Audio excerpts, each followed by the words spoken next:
الحمد للہ وحدہ والصلاة والسلام على من لا نبی بعدہ ولا رسول بعدہ ولا معصوم بعدہ ولا امت بعد امتی ولا کتاب بعد کتابی اما بعد فاعوذ باللہ من الشیطان الرجیم بسم اللہ الرحمن الرحیم ام کنتم شہداء اذ حضر یعقوب الموت اذ قال لبنیہ ما تعبدون من بعدی قالوا نعبد الہک و الہ آبائک ابراہیم و اسماعیل و اسحاق الہا واحدا ونحن له مسلمون صدق اللہ العظیم وصدق رسوله النبی الکریم ونحن على ذلك لمن الشاہدین والشاکرین والحمد للہ رب العالمین۔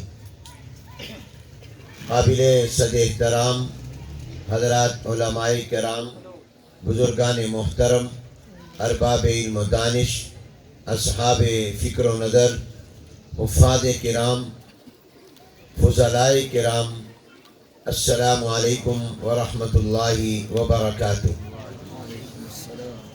میرے لیے خوشی، مسرت اور سعادت کا مقام ہے کہ آج بتاریخ 28 رجب المرجب سن 1442 ہجری مطابق 13 مارچ سن 2021 بروز ہفتہ بعد نماز مغرب جامع مسجد محمدی شہزاد ٹاؤن اسلام آباد کی سالانہ تقریب میں شرکت اور گفتگو کی سعادت حاصل کر رہا ہوں۔ میں سب سے پہلے حضرت مولانا عبدالقدوس محمدی صاحب، اللہ تعالیٰ ان کی صلاحیتوں کو اور چار چاند لگائیں، جو ہمارے رفیق خاص ہیں، دست راست ہیں، رفیق کار ہیں، معاون خاص ہیں، ان کو اللہ نے بے پناہ خوبیاں اور صلاحیتیں عطا فرمائیں، اور اسی طرح برادر محترم حضرت مولانا عبدالرؤوف محمدی صاحب، آج آپ نے ان کی اور اس ادارے کے اساتذہ کی کاوشوں اور محنتوں کو اپنی آنکھوں سے دیکھا اور اپنے کانوں سے سنا۔ میں اس پر ان کو دل کی اتھاہ گہرائیوں سے مبارکباد پیش کرتا ہوں۔ میں سوچتا تھا کہ اس کو شہزاد ٹاؤن کیوں کہتے ہیں، مجھے اب تک اس کی اصل وجہ کا تو علم نہیں ہے، لیکن آج میں ضرور یہ کہوں گا کہ جب اس طرح قرآن کریم کے شہزادے یہاں ہوں تو پھر واقعتاً یہ شہزاد ٹاؤن ہے۔ ان بچوں نے قرآن کریم تلاوت کیا، قرآن کریم کو حفظ کیا، قرآن کریم کا ترجمہ پڑھا، اور ان میں ایک نابینا بچہ بھی ہمارے سامنے آیا جس کو آنکھوں کی بینائی تو حاصل نہیں، مگر اللہ نے اس کو قرآن کی روشنی عطا کر دی، قرآن کا نور عطا کر دیا، اور دل قرآن کا مرکز بنا۔ میں کہا کرتا ہوں کہ دل اللہ نے بنایا ہی قرآن کے لیے، دل اللہ نے دیا ہی اپنی محبت کے لیے اور اپنے پیغمبر کی محبت کے لیے، دل ہے ہی اللہ کے ذکر کے لیے۔ اس لیے آپ دیکھیے کہ قرآن کریم میں اللہ نے فرمایا قُلْ مَنْ كَانَ عَدُوًّا لِجِبْرِيلَ فَإِنَّهُ نَزَّلَهُ عَلَىٰ قَلْبِكَ۔ اللہ نے قرآن کریم جناب نبی کریم حضور اکرم صلی اللہ علیہ وسلم کے قلب اطہر پر نازل کیا۔ حضور علیہ السلام کے دل مبارک پر اللہ نے قرآن اتارا۔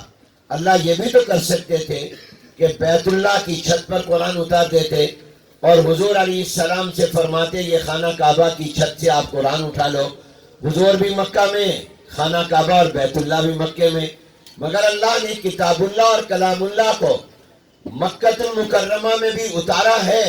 حضور پر سب سے پہلے قرآن مکے میں ہی نازل ہوا ہے، اور حضور علیہ السلام بھی مکہ المکرمہ میں پیدا ہوئے ہیں، مگر اللہ نے حضور اکرم صلی اللہ علیہ وسلم کے لیے یہ نہیں فرمایا کہ بیت اللہ پر ہم نے اتارا ہے، بلکہ اللہ نے قرآن کریم حضور علیہ السلام کے قلب اطہر پر اتارا ہے۔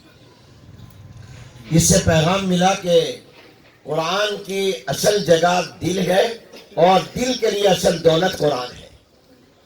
اس لیے قرآن کریم ان بچوں کے دلوں میں محفوظ ہوا اور ان کے قلب میں ہوا تو ان کے قلب کا رشتہ ہو گیا جناب نبی کریم صلی اللہ علیہ وسلم کے قلب اطہر کے ساتھ، نسبت ہو گئی کہ حضور علیہ السلام کے قلب اطہر پر قرآن نازل ہوا اور سب سے پہلے جناب نبی کریم صلی اللہ علیہ وسلم کے قلب اطہر میں محفوظ ہوا، اور اللہ نے ان بچوں کو بھی یہ سعادت عطا کی کہ ان کے دل میں بھی اللہ نے قرآن کو محفوظ کرا دیا۔ قرآن کریم صرف لفظوں کا نام نہیں ہے بلکہ قرآن کریم لفظ اور معنی دونوں کا نام ہے، اور اس بات کی خوشی ہوئی کہ یہاں بچے قرآن کے الفاظ بھی سیکھ رہے ہیں اور قرآن کا معنی بھی سیکھ رہے ہیں۔ یہ عام تاثر ہے کہ قرآن کریم شاید صرف لفظوں کا نام ہے، نہیں، جب تک قرآن کریم کے الفاظ نہ آئیں اور ان کا ترجمہ نہ آئے تو وہ سمجھ لے کہ مجھے پورا قرآن نہیں ملا۔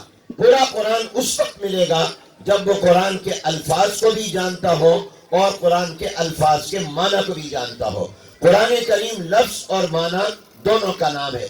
خوشی ہوئی کہ جامع مسجد محمدی کے جتنے بھی متعلقہ ادارے اور شعبہ جات ہیں وہ مثالی کام کر رہے ہیں، اللہ تعالیٰ ان کو مزید ترقیات اور قبولیت سے نوازے۔ اس اجتماع میں الحمدللہ ایک بڑی تعداد ہمارے مسلمان بھائیوں کی موجود ہے۔ میں آپ سے اختصار کے ساتھ چند باتیں آج عرض کرنا چاہوں گا۔ پہلی بات تو یہ کہ جو میں نے قرآن کریم کی آیت مبارکہ پڑھی ہے، یہ سورہ بقرہ کی ایک آیت ہے، پہلے پارے ختم ہو رہا ہے اور اس کا آخری رکوع ہے۔ اس کا ترجمہ یہ ہے کہ اللہ تبارک و تعالیٰ فرمائے ان کنتم شہداء اذ حضر یعقوب الموت اذ قال لبنیہ ما تعبدون من بعدی، کیا تم اس وقت موجود تھے جب یعقوب علیہ السلام پر آخری وقت آیا اور جب وہ دنیا سے جانے لگے اور ان کی موت کا وقت قریب تھا، زندگی کے آخری لمحات تھے، تو انہوں نے اپنے بیٹوں کو کیا کہا تھا، اپنی اولاد کو جمع کر کے کیا کہا تھا؟ ایک بات تو یہ آپ جانتے ہوں گے کہ حضرت یعقوب علیہ السلام یہ اولو العزم پیغمبر ہے اور نبی ہے، اور یعقوب علیہ السلام کا دوسرا نام اسرائیل تھا، اور اسرائیل کا معنی بھی ہے اللہ کا بندہ۔ اسرا کا معنی بندہ، ایل کا معنی اللہ۔ ہماری زبان میں جو عبداللہ کا معنی ہے اس زبان کے اندر یہی معنی اسرائیل کا ہے، تو اسرائیل کا معنی اللہ کا بندہ۔ یعقوب علیہ السلام کا ایک نام تو یعقوب تھا اور ایک نام ان کا اسرائیل تھا، یعنی اللہ کا بندہ، جو کہ یہودی مانتے ہیں اور دعویٰ کرتے ہیں کہ ہم یعقوب علیہ السلام کو مانتے ہیں، اور جتنے بھی آگے اولاد ہے وہ بنی اسرائیل کہلاتی ہے۔ اس لیے قرآن کریم میں آپ نے کئی جگہ پڑھا ہوگا یا بنی اسرائیل، یا بنی اسرائیل، اس کا معنی یہ ہے اے اسرائیل کی اولاد، یعنی یعقوب علیہ السلام کی اولاد۔ تو یعقوب علیہ السلام کو ماننے کا دعویٰ یہودی کرتے ہیں، اسی لیے انہوں نے مسلمانوں کی جس زمین پر ناجائز قبضہ کیا تو وہاں جو ملک بنایا اس کا نام اسرائیل رکھا۔ یہ اپنے نبی اور پیغمبر کے نام پر انہوں نے یہ نام رکھا ہے، اگرچہ وہ ہے علاقہ ہمارا، وہ زمین ہماری ہے، وہ مسلمانوں کی ہے، اور لیکن انہوں نے قبضہ کر کے ناجائز اس پر جو ملک تعمیر کیا اور بنایا اس کا نام اسرائیل رکھا۔ یعقوب علیہ السلام کا جو خاندان ہے یہ تمام نبیوں کا خاندان ہے۔ حضرت یعقوب علیہ السلام یہ بیٹے ہیں اسحاق علیہ السلام کے، اور اسحاق علیہ السلام بیٹے ہیں حضرت ابراہیم علیہ السلام کے۔ ابراہیم علیہ السلام نبی اور پیغمبر ہیں، حضرت اسحاق علیہ السلام ان کے بیٹے، وہ بھی نبی اور پیغمبر ہیں، اور اسی طرح ابراہیم علیہ السلام کے بیٹے حضرت اسماعیل علیہ السلام، وہ بھی اللہ کے نبی اور پیغمبر ہیں، اور اسی طرح اسحاق علیہ السلام کے آگے بیٹے یعقوب علیہ السلام، یہ بھی اللہ کے نبی اور پیغمبر ہیں، اور یعقوب علیہ السلام کے آگے بیٹے یوسف علیہ السلام، یہ بھی اللہ کے نبی اور پیغمبر ہیں۔ تو آپ اور آگے پھر ان کے خاندان میں ہزاروں نبی اور پیغمبر آئے ہیں۔ بنی اسرائیل یعنی اولاد یعقوب میں ہزاروں نبی اور پیغمبر آئے ہیں۔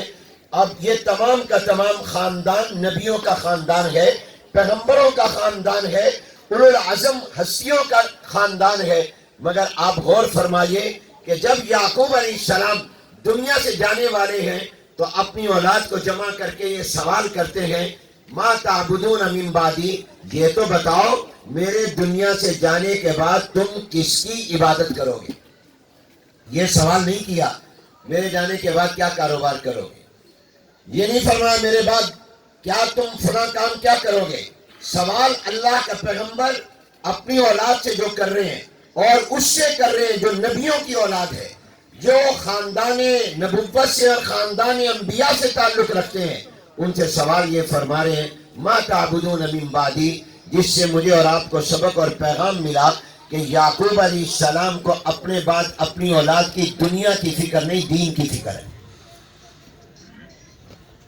میرے بعد کس کی عبادت کرو گے؟ اولاد نے کہا جس کی آپ عبادت کرتے ہیں اور ابراہیم علیہ السلام کرتے ہیں، اسحاق علیہ السلام کرتے ہیں اور اسی طرح اسماعیل علیہ السلام کرتے ہیں. جس ایک خدا کی آپ عبادت کرتے ہیں ہم اسی ایک اللہ کی عبادت کریں گے. اس سے مجھے اور آپ کو پیغام کیا ملا؟ پیغام یہ ملا کہ مجھے اور آپ کو سب سے زیادہ فکر اپنی اولاد کے دین کی ہونی چاہیے.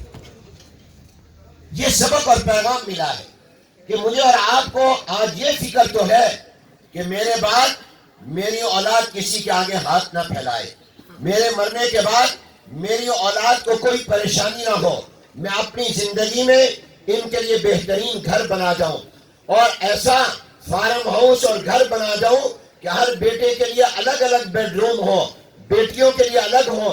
جب بیٹیاں آئیں وہ اپنے اپنے کمروں میں رہیں اور کوشش یہ ہوگی کہ ہر بیٹے کو الگ مکان دے جاؤں، اس کو الگ کاروبار کرا دوں، اس کو اپنے پاؤں پر کھڑا کر دوں، اس کو میں اعلیٰ سے اعلیٰ تعلیم دلوا دوں، اس کو میں ایسا ہنر دے دوں جس کی وجہ سے یہ دنیا کے اندر کسی کا محتاج نہ ہو، اس کی دنیا بن جائے.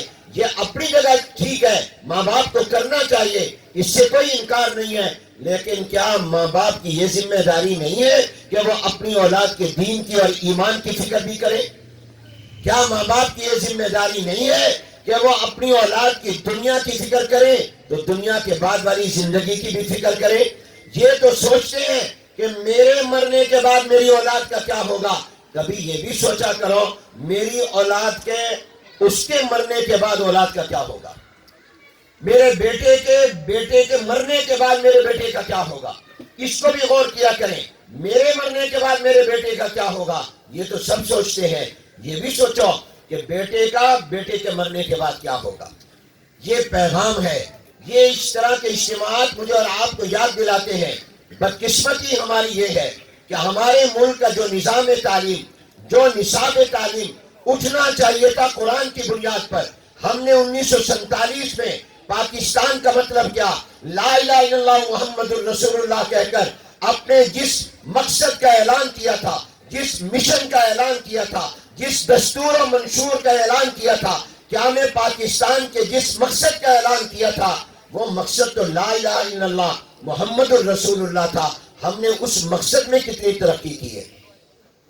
ہم نے لا الہ الا اللہ زبان سے نہیں، صرف لا الہ الا اللہ پورے ایک نظام کا نام ہے، محمد الرسول اللہ پورے ایک نظام کا نام ہے. لا الہ الا اللہ ایک نصاب تعلیم بھی دیتا ہے، محمد الرسول اللہ ایک نصاب تعلیم بھی دیتا ہے. کیا ہم نے اپنے ملک کے نظام تعلیم اور نصاب تعلیم کو قرآن کی بنیاد پر، دین کی بنیاد پر، لا الہ الا اللہ محمد الرسول اللہ کی بنیاد پر اٹھایا؟ نہیں اٹھایا. اس لیے آج ہم اس بات کی تلاش تو کرتے ہیں کہ میرا بیٹا انگلش میڈیم اسکول میں پڑھے، میرا بیٹا بہترین انگلش جانتا ہو، میرا بیٹا بہترین انجینئر بنے، سائنسدان بنے، ہائر ایجوکیشن کے لیے ملک سے باہر جائے. لیکن یہ نہیں سوچتے کہ میرے بیٹے کو قرآن کی زبان بھی آئے، میرے بیٹے کو حضور کی زبان بھی آئے، اور میرے بیٹے کو اتنا قرآن تو آئے کہ وہ جو نماز میں پڑھ سکے، اتنا قرآن تو آئے کہ میرے مرنے کے بعد وہ خود پڑھ کر مجھے بخش سکے. میرے بیٹے کو کسی کے پاس جا کر یہ نہ کہنا پڑے کہ آپ اپنا پڑھا ہوا قرآن دے دیں تاکہ میں اپنے والد کو اس کا ایصال ثواب کرا دوں اور اس کا ایصال ثواب کر دو. آج بدقسمتی نہیں ہے، بیٹا باپ کے جنازے میں کھڑا ہے اور اس کو جنازے کا طریقہ بھی نہیں آتا. باپ بیٹے کا جنازہ پڑھ رہا ہے اور اس کو جنازے کا طریقہ بھی نہیں آتا. ہم نے اس دین کو پس پش ڈالا، دنیا کو آگے لائے. خوش نصیب ہیں یہ بچے اور ان کے ماں باپ جنہوں نے وہ پڑھا ہے جو اس دنیا میں بھی کام آئے گا. قبر میں بھی کام آئے گا اور آخرت میں بھی کام آئے گا۔ میرے دوستوں اور بھائیوں، ہمارے پاس سب سے بڑی دولت قرآن کریم کی دولت ہے، سب سے بڑا سرمایہ قرآن کریم ہے۔ حضور علیہ السلام کے ذریعے اللہ نے جو ہمیں سب سے بڑا تحفہ دیا وہ قرآن کریم کا عطا کیا، جو آج تک اپنی اصل شکل میں باقی اور مکمل ہے۔ اس قرآن کریم کے کئی حق ہیں، آج ہم ارادہ کریں کہ ہم قرآن کے یہ تمام حقوق انشاءاللہ ادا کریں گے۔ قرآن کریم کا سب سے پہلا حق یہ ہے، یہ قرآن آپ کا بھی ہے، میرا بھی ہے۔ یہ صرف مولوی کا نہیں ہے، یہ صرف مدرسے کا نہیں ہے، یہ صرف مولوی عبدالقدوس محمدی یا محمد علی جالندھری کا نہیں ہے، یہ قرآن آپ کا بھی ہے، یہ ہر مسلمان کا ہے، یہ ہر ایک کے لیے ہے۔ یہ دستور زندگی ہے، یہ ضابطۂ حیات ہے، یہ دستور کائنات ہے۔ اس قرآن کا پہلا حق یہ ہے کہ ہم دل سے یقین رکھیں کہ یہ اللہ کا کلام ہے، یہ اللہ کی کتاب ہے۔ یہ صرف کتاب نہیں ہے بلکہ اللہ کا کلام بھی ہے۔ خود اللہ نے اس کی تلاوت فرمائی ہے۔ اس پر ایمان لانا، اس کو سچی کتاب ماننا، اس کو برحق کلام خداوندی ماننا، اس پر یقین رکھنا کہ یہ اللہ کا کلام اور اللہ کی کتاب ہے، یہ قرآن کریم کا پہلا حق ہے۔ دوسرا حق قرآن کریم کا، اس قرآن کو صحیح پڑھنا ہے۔ یہ ہر مسلمان کی ذمہ داری ہے، یہ چند بچوں کی یا چند مسلمانوں کی نہیں، جس نے بھی کلمہ پڑھا ہے اس کی ذمہ داری ہے کہ وہ قرآن کریم صحیح پڑھنا سیکھے۔ اس پر فرض ہے، اور یہ فرض مولوی نے نہیں کیا، یہ اللہ نے کیا ہے کہ وہ قرآن کریم کو صحیح پڑھنا سیکھے۔ اس لیے کہ آپ نے نماز پڑھنی ہے، جب نماز پڑھیں گے اس میں قرآن پڑھیں گے۔ اگر آپ کو قرآن صحیح پڑھنا نہیں آتا تو آپ قرآن غلط پڑھیں گے، معنی بدل جائے گا، آپ کی نماز خراب ہو جائے گی۔ اور آپ کی لازم ہے کہ آپ قرآن کو دیکھیے۔ حضور علیہ السلام کے دنیا میں بھیجنے کی جو ذمہ داری اللہ نے بتائی، پہلی ذمہ داری بتائی یتلو علیہم آیاتی، میرے محبوب پیغمبر آپ کا پہلا فرض یہ ہے کہ آپ ان مکے اور مدینے اور عرب کے لوگوں کو قرآن پڑھنا سکھائیں۔ حالانکہ قرآن عربی میں، اور جن کو سکھانے کا کہا جا رہا ہے ان کی زبان بھی عربی، وہ خود قرآن کو کھول کر پڑھ سکتے ہیں۔ حضرت ابو بکر کی زبان عربی ہے، حضرت عمر بن خطاب رضی اللہ عنہ کی زبان عربی ہے، حضرت عثمان غنی رضی اللہ عنہ کی زبان عربی ہے، حضرت علی المرتضی رضی اللہ عنہ کی زبان عربی ہے، وہ خود قرآن کو پڑھ سکتے ہیں۔ لیکن فرمایا نہیں، جو تم خود پڑھو گے وہ قرآن کریم نہیں صحیح پڑھنا سمجھا جائے گا، ہمارا پیغمبر آپ کو سکھائے گا۔ یہ بھلے عربی زبان میں ہے مگر قرآن کو کیسے پڑھنا ہے، کس لفظ کو موٹا پڑھنا ہے، کس کو باریک پڑھنا ہے، کہاں پر ٹھہرنا ہے، کہاں نہیں ٹھہرنا، کس کو کتنا کھینچنا ہے، یہ تمام کے تمام حضور علیہ السلام طریقے بتائیں گے۔ اس کے لیے باقاعدہ ایک فن تجوید کا وجود میں آیا کہ قرآن کو پڑھنا کیسے ہے۔ کتنے لوگ ہیں وہ قرآن پڑھتے ہیں مگر غلط پڑھتے ہیں۔ حضور علیہ السلام نے فرمایا کہ یہ قرآن پڑھنے والے ایسے قرآن پڑھتے ہیں کہ قرآن ان پر لعنت کرتا ہے کہ تو نے مجھے بگاڑا، اللہ تجھے بگاڑے۔ تو قرآن کریم صحیح پڑھنا سیکھنا یہ ہر مسلمان مرد اور عورت کی ذمہ داری ہے۔ آج مجھے اور آپ کو اپنا احتساب کرنا چاہیے، اپنے گلے میں جھانک کر دیکھنا چاہیے، کیا میں نے اپنے بیٹے کو، کیا میں نے اپنی بیٹی کو یہ قرآن صحیح پڑھنا سکھایا ہے، خود سیکھا ہے؟ کیا میں قرآن کا یہ حق ادا کر رہا ہوں یا نہیں کر رہا؟ نہیں کر رہا تو آج سے مجھے آپ کو ارادہ کرنا چاہیے، بوڑھا ہو، جوان ہو، بچہ ہو، مرد ہو یا عورت ہو، امیر ہو یا غریب ہو، کوئی بھی ہو، اس کی ذمہ داری ہے کہ کم از کم وہ قرآن کریم کو صحیح پڑھنا پہلی فرصت میں سیکھے۔ کوئی پتہ نہیں کب آنکھیں بند ہو جائیں، کوئی پتہ نہیں کب موت آ جائے۔ ارادہ کرو، آج اللہ کے ساتھ ارادہ کر لیا، آج سے اللہ آپ کو توفیق انشاءاللہ دے دے گا۔ یہ ارادہ کرو کہ ہم انشاءاللہ قرآن کریم کو صحیح پڑھنا سیکھیں گے۔ کیا مشکل ہے؟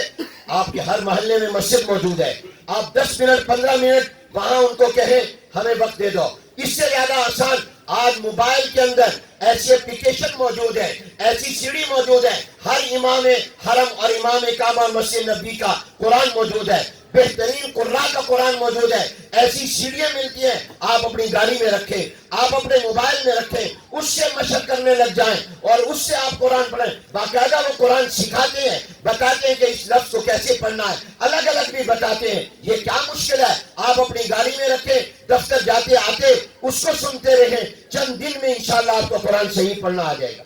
کہیں ضرورت ہو اپنی مسجد کے مولوی کے پاس رجوع کریں اور اس سے قرآن کریم جا کر صحیح پڑھنا سیکھیں۔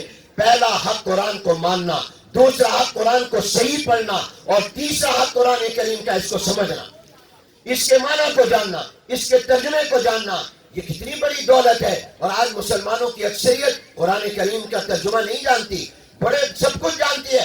اگر آج گورنمنٹ قومی اسمبلی اور صوبائی اسمبلیوں میں یہ بل پاس ہوتا ہے کہ جناب چھٹی تک قرآن کریم ناظرہ پڑھنا لازمی ہوگا اور چھٹی کے بعد 12ویں تک قرآن کریم کا ترجمہ لازمی ہوگا، یہ اگر قانون پاس ہوتا ہے اور یہ ہوا ہے پاکستان میں کچھ اس دور حکومت میں کچھ سابق دور حکومت میں، تو اس پر کئی لوگوں نے سوال اٹھانا شروع کر دیے کہ یہ قرآن پڑھنا ہمارے بچوں کے لیے مشکل ہے. یہ سوال کافر نہیں اٹھاتے، یہ مسلمان اٹھاتے ہیں کہ یہ بچہ ہمارا کیسے قرآن پڑھے گا، یہ کیسے قرآن کو سیکھے گا. اور تمام مضامین اور فنون پڑھ سکتے ہیں، مشکل سے مشکل پڑھ سکتے ہیں، قرآن تو آسان ہے. خود اللہ کہہ رہا ہے وَلَقَدْ يَسَّرْنَا الْقُرْآنَ لِلذِّكْرِ. اگر قرآن آسان نہ ہوتا یہ چھوٹے چھوٹے بچے کیسے قرآن کے حافظ بن جاتے، یہ کیسے قرآن صحیح پڑھ لیتے. آج یہ سوال اس لیے اٹھایا جاتا ہے کہ قرآن کی عظمت دل میں نہیں، قرآن کی محبت دل میں نہیں، اور حکومت کی بیوروکریسی رکاوٹیں ڈالتی ہے کہ کہیں اس پر عمل نہ ہو جائے. آج اگر یہ قانون پاس ہوتا ہے کہ سیکنڈ لینگویج کے طور پر دوسری زبان کے طور پر عربی پڑھائی جائے تو کہتے ہیں عربی کون پڑھے گا، عربی پڑھنی مشکل ہے، ہمارے بچے نہیں عربی پڑھ سکتے.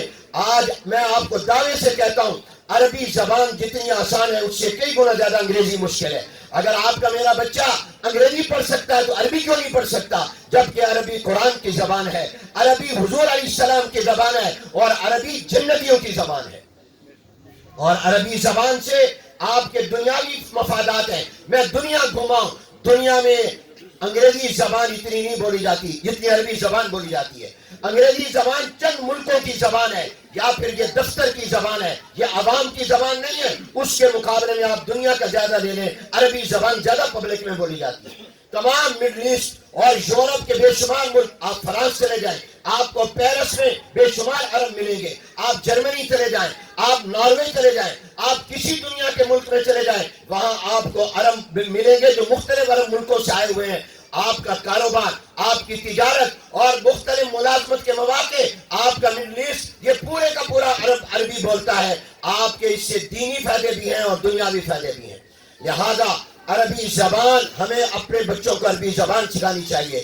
عربی سیکھیں گے قرآن سمجھ میں آئے گا، عربی سیکھیں گے ان کو دین سمجھ میں آئے گا، اور اللہ تبارک و تعالیٰ ان کے کئی مسائل مشکلات جو ذہن میں سوالات آتے ہیں جب وہ قرآن کو خود سمجھیں گے وہ خود بخود حل ہو جائیں گے.